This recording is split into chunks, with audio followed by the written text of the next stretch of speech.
charismatic leader that he was, the defiant patriot Subhash Chandra Bose, soon after he accepted the presidency of the Indian Independence League on 4th July 1943, on arrival at Singapore, decided that to stimulate nationalism among the Indians in Southeast Asia, the INA needed dates and events to celebrate.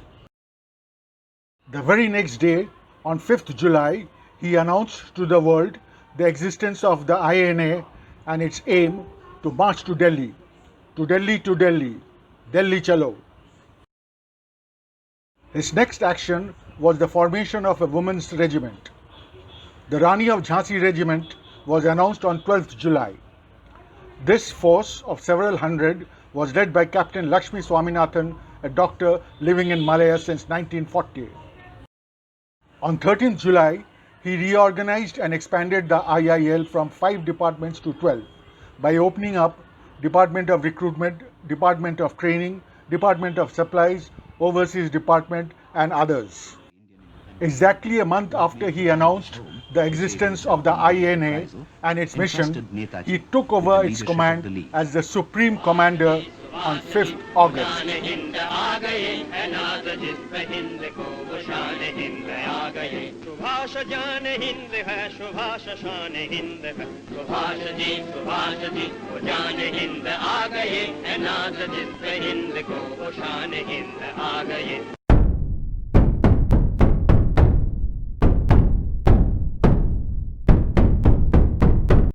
The grandest day was 21st October 1943. On this day, Bose announced the formation of the Provisional Government of Free India, or in short, Azad Hind Government. It started functioning from Singapore with 11 ministers and 8 representatives from the INA.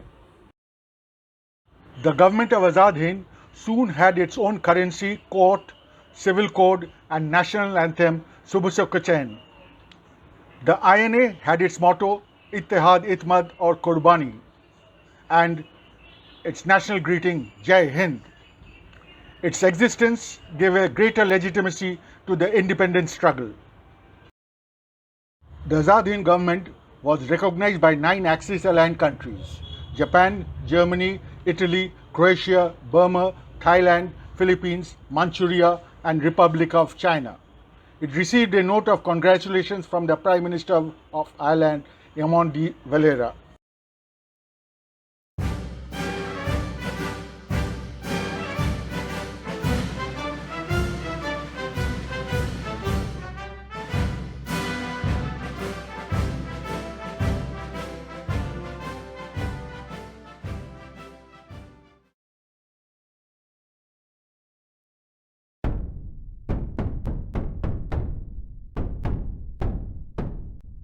The 21st of every month thereafter was marked as a day of celebration.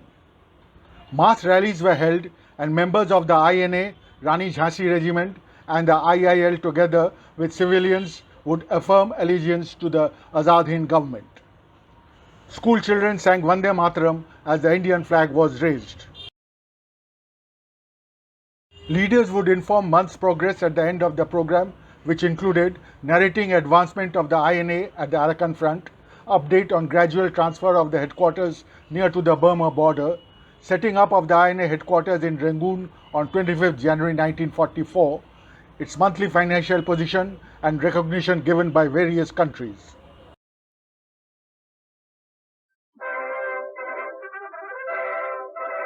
In an arrangement with the Japanese government in November, partial governance of the Andaman and Nicobar Islands were taken over by the Azad Hind government. Netaji visited Port Blair in December. On 30th December 1943, Bose raised the tricolour flag of the Indian National Army and renamed the islands as Shohid and Swaraj Deep.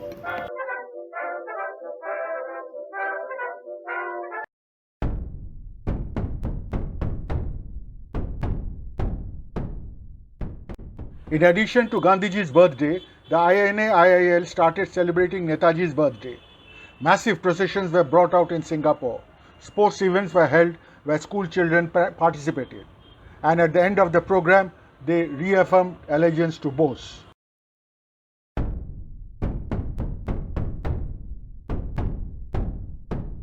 It was also decided that Netaji Week will be celebrated every first week of July to commemorate the arrival of Netaji in Singapore. The week was observed not only in 1944 and 1945 but continued even after the war. We are conscious that the soil of India is going to be the last theatre of war in this part of the world. Friends, I do not know how many of us who are going to participate in the coming battles will survive to see India free. But whether we survive or not, whether we individually live to see India free or not, we are confident that India shall be free. We are confident that Anglo-American imperialism will be wiped out of India. We are confident that the menace that now hangs over East Asia will be removed once for all.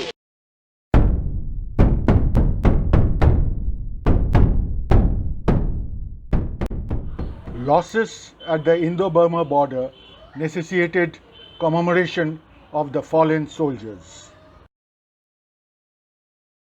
Bose laid the foundation stone of the memorial to the unknown warrior of the Azad Hind Fauj at Singapore on 8th July 1945.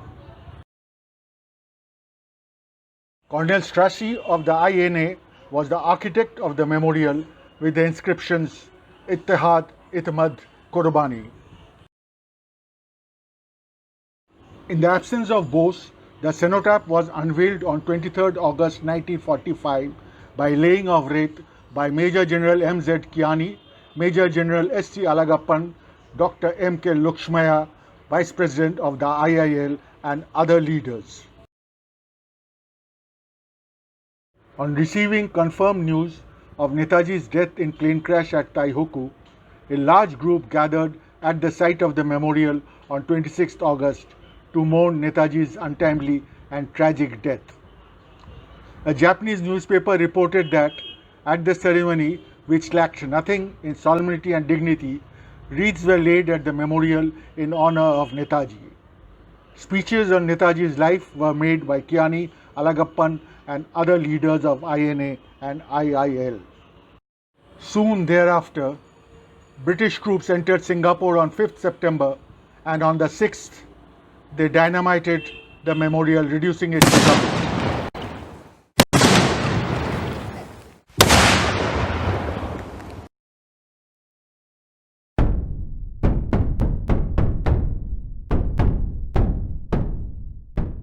Despite the demolition, pilgrimage to the INA memorial continued. A noticeable ceremony was held to keep up the tradition of celebrating the 21st in February 1946. A crowd of 200 gathered around the base of the memorial to commemorate Bose's declaration of the Azad Hind government. They erected a makeshift wooden plinth which bore the words Army War Memorial under a large photograph of Bose and laid wreaths.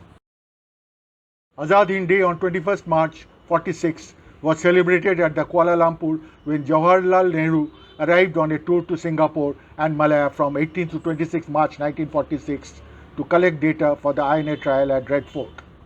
He was greeted by a guard of honor of Rani of Jhansi veterans together with INA veterans. Given the nearness to India's independence and public mood, the British deemed it wise not to interfere. Earlier, while in Singapore, Nehru laid wreaths, a bunch of roses, at the INA Memorial on 19th March, after which he addressed a mammoth gathering at Jalan Besar Stadium. Next month, April 21st was celebrated again at Kuala Lumpur, where JATV, former General Secretary of the Azad Hind government, addressed an association of Indians saying, "The war has awakened Indians to a sense of unity and they are now conscious of their own rights." 21st June, there was a noticeable celebration at the destroyed site of the INA Memorial at Singapore. Indians from Singapore and different parts of Malaya came to lay wreaths and observe 2-minute silence followed by lectures. The program was organized by a newly formed Malayan organization, Indian Relief Committee.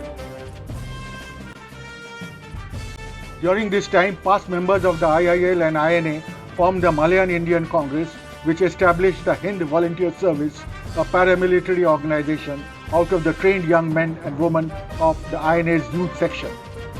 The MIC followed the IIL organizational structure to carry on the independence movement and to represent Indian interests. The HVS staged rallies in uniform, advocated India's independence and ran camps. The HVS was intended to continue the sense of discipline and consciousness of unity and nationalism imparted on the youth during their training in INA. On July's Azad Hind Day, school children laid wreaths at the remains of the memorial. TV told the gathering, "The fact that month by month you are observing Azad Hind Day proves that though the form may be destroyed, yet the spirit lives." The first week of July, Netaji Week was celebrated through meetings and processions to the War Memorial. The Azad Hind Day celebration grew in size month after month. On 21st August, there was a larger procession to the INA Memorial. They shouted, "Azad Hind ki Jai, Netaji ki Jai, Nehru ki Jai." The memorial had become a rallying point for solidarity. Ex-INA officer said, "Hindus, Sikhs, Muslims, nay, Indians of all creeds and color rallied around Netaji and worked for the common cause, that of making India free and to fight for the freedom of India." In September, on Azad Hind Day, 500 paid homage at the INA War Memorial remained.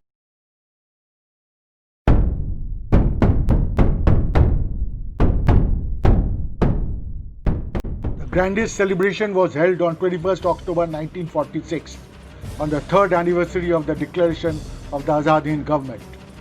Mass meetings were held all over Malaya. In Singapore, MIC held an evening rally. Earlier in the day, a wreath-laying ceremony was organized by the HVS, where a 13 feet high wreath was placed at the War Memorial site.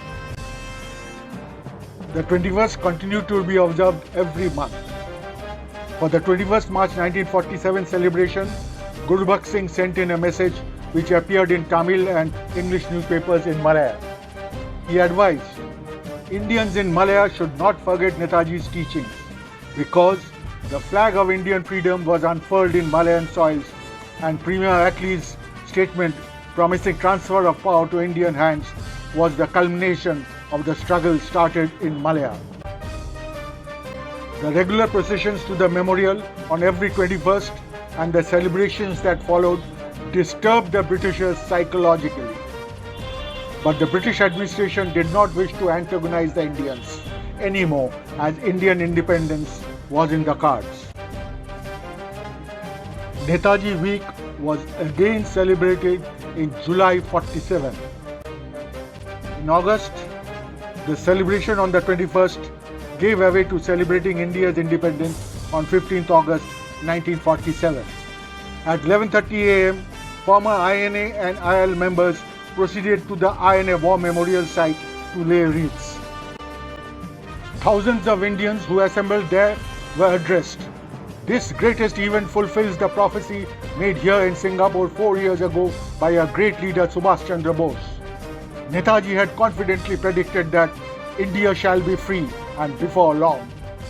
Today, that prophecy has come true, and sooner than any one of us expected.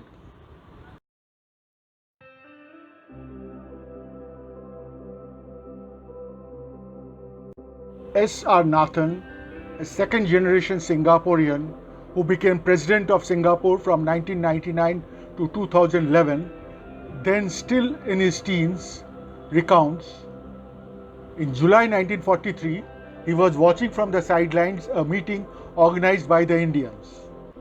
Subhash Chandra Bose began to speak on the fight against the British for India's independence. It began to drizzle very lightly. The people in the seats, mostly the well-dressed Indian couples sitting in the front rows, became restless and began to move to take shelter. At that moment, Bose raised his voice over the microphone and boomed. He declared, He had come a long way at great risk to himself to pursue the struggle for independence. He was shocked to see those in front of him run at the slight sign of drizzle. What kind of people are they?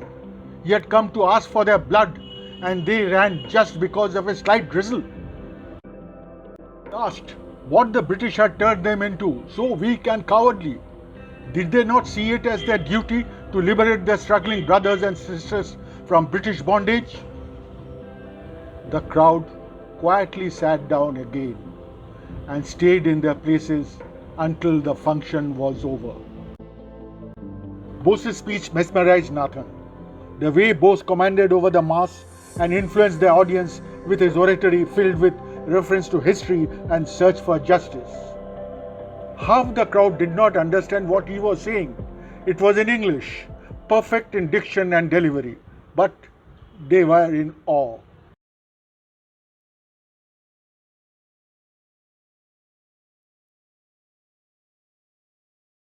The spell of Bose's charisma lingered long after his death.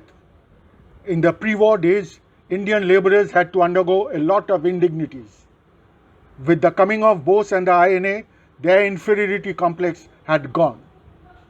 They were demanding complete equality with the whites, not to tolerate anybody's racial arrogance and haughtiness.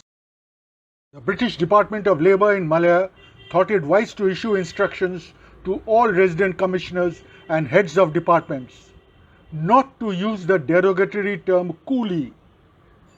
The terms labourer, workman or workers should be adequate to meet the needs.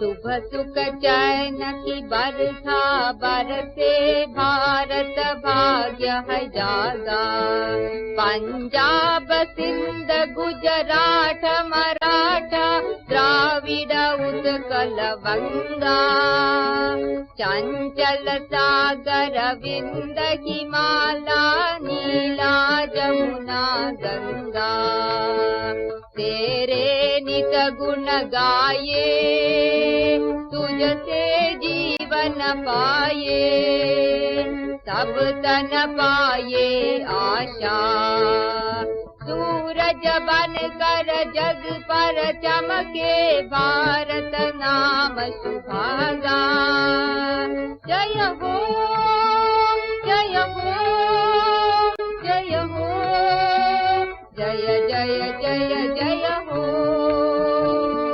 Bharat नाम सुभागा सबके दिल में प्रीत बसाए तेरी मीठी बानी हर सूबे के रहने वाले हर मजहब के प्राणी सब वेदों पर मिटा के सब गोद में तेरी आके गूंजे प्रेम की माला सूरज बन कर जग पर चमके भारत नाम सुभागा जय हो जय हो जय हो जय जय जय जय हो